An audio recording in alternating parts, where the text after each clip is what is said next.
Assalamualaikum warahmatullahi wabarakatuh. Salam sejahtera bagi kita semua. Shalom, Om Swastiastu, Namo Buddhaya, salam kebajikan.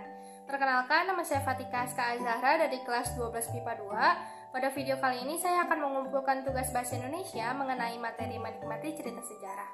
Adapun novel sejarah yang akan saya bawakan berjudul Pulang, karya dari Laila S. Chudori. Ringkasan novel Pulang. Dimas Suryo adalah seorang wartawan yang hidup di tengah peristiwa bersejarah yang dimulai dengan peristiwa G30 SPKI tahun 1965, Revolusi Mahasiswa di Paris, Prancis tahun 1968, dan tragedi kerusuhan Mei 1998 yang menandai digulingkannya Presiden Soeharto pada rezim Orde Baru Indonesia. Dimas juga merupakan ayah dari seorang putri cantik, Lintang, yang dilahirkan dari seorang wanita Prancis bernama Vivienne de Faroux. Dimas memiliki 3 orang sahabat yang bernama Nugroho, Chai, dan Rishab. Mereka menyebutkan dengan 4 pilar tanah air yang sudah diharamkan menginjak tanah air sendiri. Para eksil politik ini melarikan diri ke luar negeri hingga luntang-lantung di Kuba, Cina, dan benua Eropa, sampai akhirnya memutuskan untuk menetap di Paris.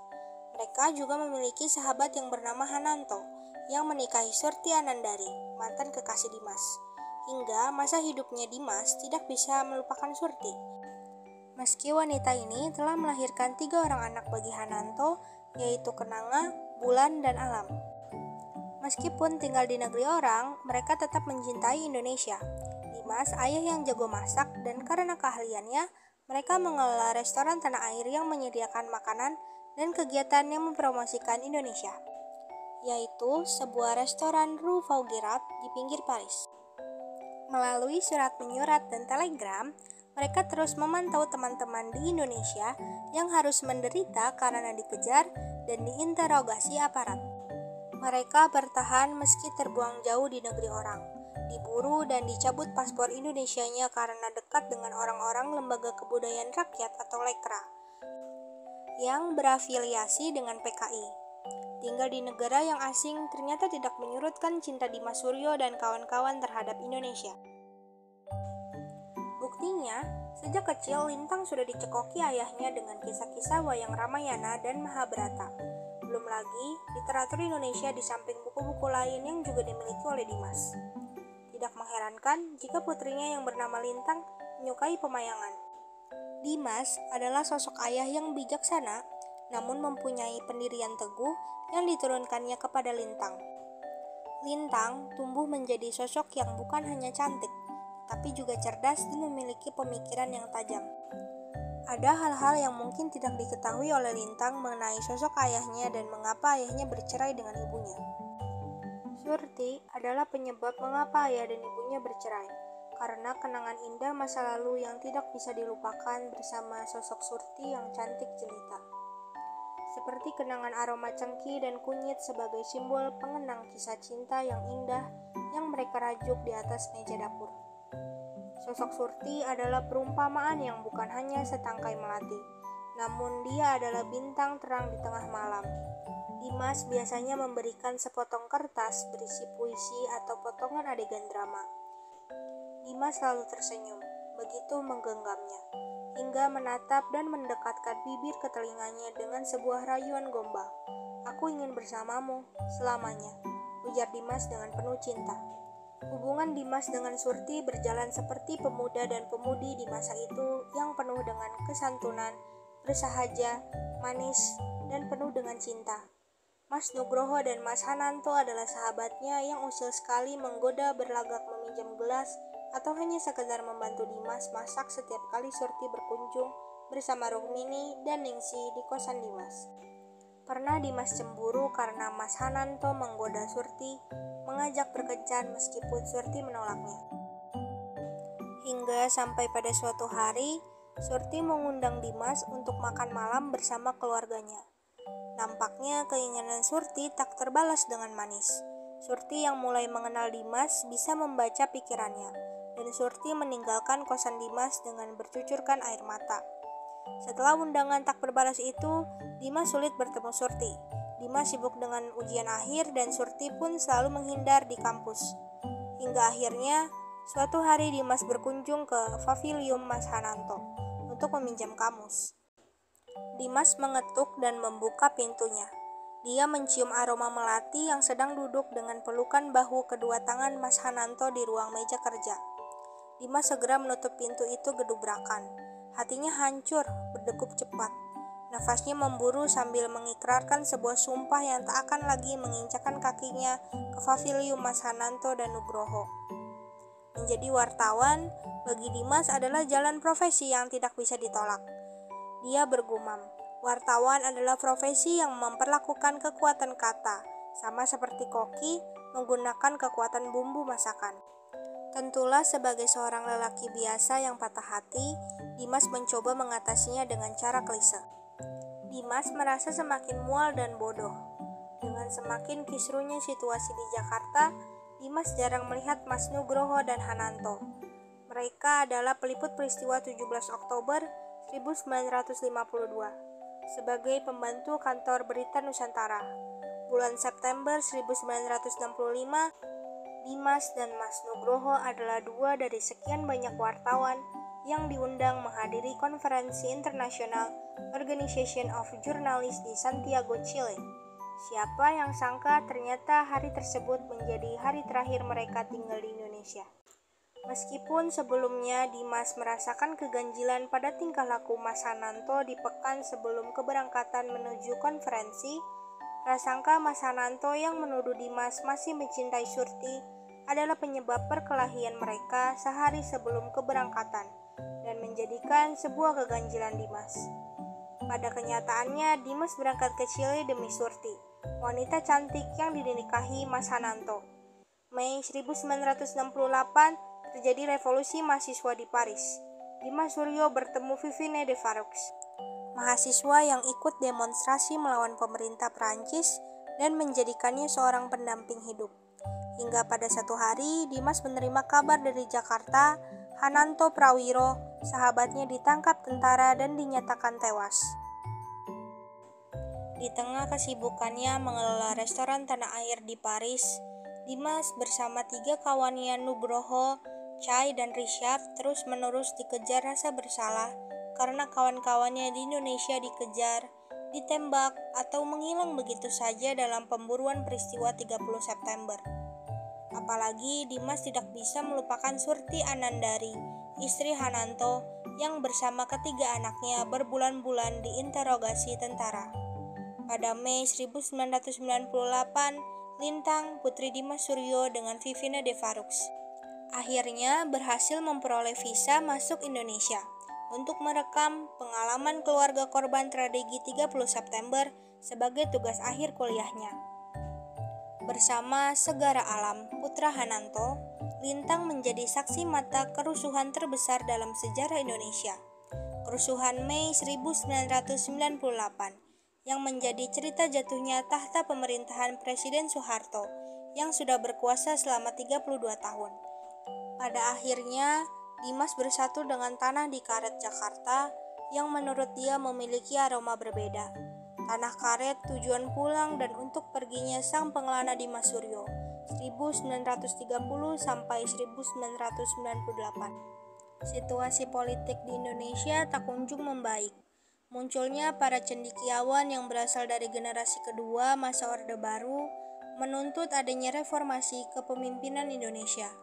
Situasi kembali tegang dan kalut. Mahasiswa siap menghadapkan dirinya di depan peluru dan memaksa runtuhnya rezim Orde Baru. Di antara ribuan mahasiswa tersebut, Lintang, Alam, Andini, dan Rama menjadi bagian dari tragedi Trisakti Mei 1998. Tragedi tertembaknya 6 mahasiswa pejuang runtuhnya Orde Baru. Saat itu, Lintang tengah menyelesaikan tugas akhirnya dan sekaligus menemukan jati dirinya sebagai anak berdarah Indonesia. Akhir dari kisah ini adalah berpulangnya Dimas Suryo dalam kurungan keranda setelah perjuangan panjang yang melelahkan selama lebih dari 33 tahun berkelana di negeri orang dan terbuang. Kepulangan Dimas diiringi air mata oleh keluarganya dan sahabatnya. Meskipun sejatinya, ruh Dimas tersenyum bangga karena ia akhirnya kembali ke Karet. pelabuhan terakhir, dan tempat istirahat yang sangat diinginkannya. Unsur intrinsik novel Pulang. Yang pertama ada tema. Tema novel ini mengenai politik yang merujuk pada tragedi berdaerah 1965 yang dikenal dengan G30 SPKI dan runtuhnya rezim Orde Baru 1998. Selanjutnya ada alur.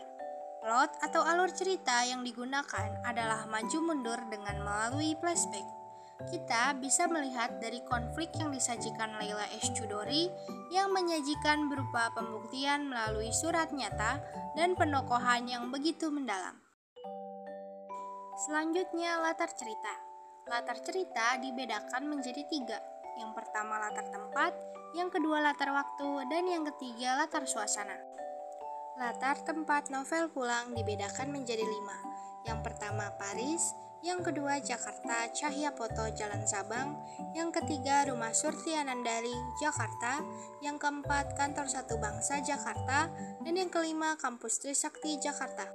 Latar waktu novel Pulang dibedakan juga menjadi 5. Yang pertama Januari sampai Oktober 1952, yang kedua Desember 1964, yang ketiga 30 September 1965, yang keempat 6 April 1968, dan yang kelima 12 Mei 1998. Yang terakhir adalah latar suasana. Latar suasana novel Pulang dibedakan menjadi 6. Yang pertama menyenangkan, yang kedua menegangkan, yang ketiga menyedihkan, yang keempat romantis, yang kelima marah, dan yang keenam sunyi. Unsur selanjutnya ada tokoh dan penokohan. Tokoh dan penokohan pada novel Pulang yang pertama ada Dimas. Dikisahkan sebagai Eka Laya dalam tokoh pewayangan, seseorang yang memandang lurus kehidupan, alumni sastra dan filsafat Universitas Indonesia yang bekerja sebagai wartawan di kantor berita Nusantara. Yang kedua ada Hananto, dikarakterkan sebagai seorang pimpinan, sahabat dan sekaligus lawan diskusi Dimas. Yang ketiga ada Surti, sebagai perempuan cantik jelita yang tanggung jawab di tengah perburuan berdarah suaminya, Hananto.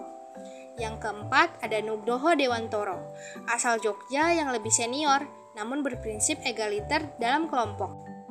Yang digambarkan sebagai sosok paling ceria, optimis, dan kerap menjadi motor penyemangat saat mereka dirundung keputusasaan dalam masa pelarian.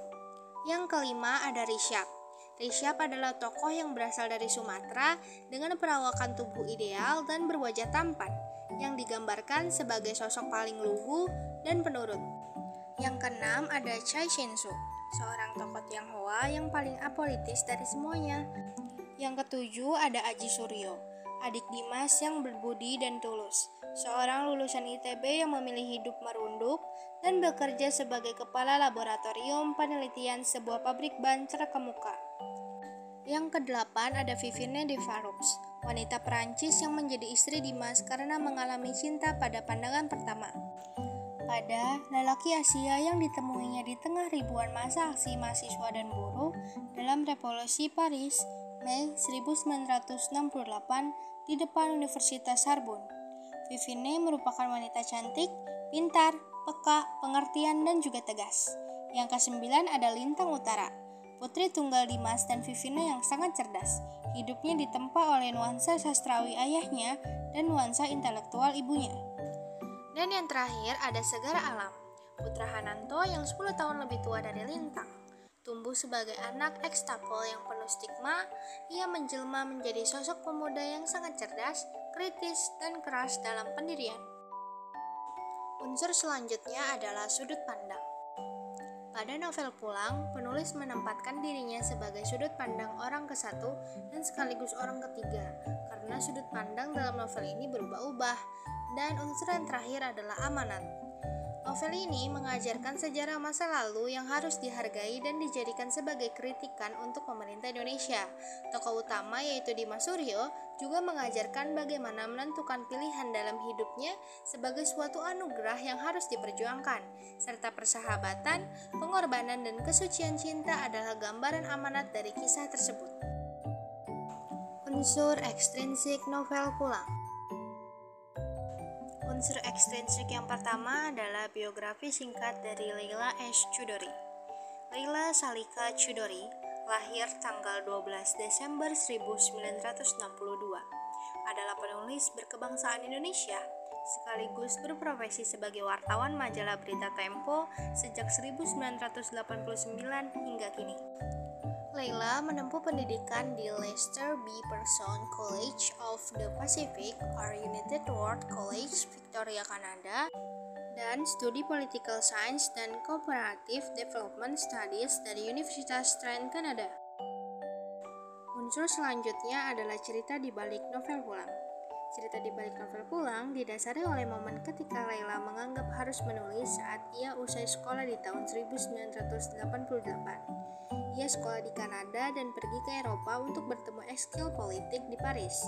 Sebagai orang yang lahir dan merasakan Orde Baru saat itu, ia merasakan bagaimana informasi itu tidak bebas. Cerita para eksil politik menjadi hal baru bagi Leila.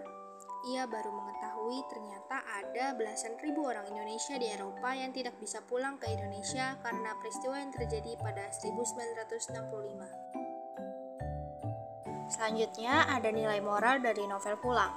Nilai moral dari novel Pulang ini dibedakan jadi 3. Yang pertama, hubungan manusia dengan Tuhan.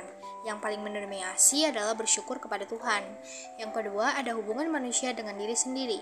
Yang paling mendominasi adalah penyesalan, teguh pada pendirian, dan juga optimis. Dan yang ketiga atau yang terakhir adalah hubungan manusia dengan manusia lain dalam lingkup kelingkungan sosial. Yang paling mendominasi adalah peduli sesama, menghargai orang lain, dan juga jujur. Unsur yang terakhir adalah nilai pendidikan. Nilai pendidikan pada novel Pulang mengajarkan kita untuk bersikap disiplin, bekerja keras, mandiri, memiliki rasa ingin tahu yang tinggi, semangat kebangsaan, cinta tanah air, peduli sosial, dan tanggung jawab. Sekian video pengumpulan tugas menikmati cerita sejarah yang dapat saya bawakan. Kurang lebihnya mohon dimaafkan. Terima kasih. Wassalamualaikum warahmatullahi wabarakatuh.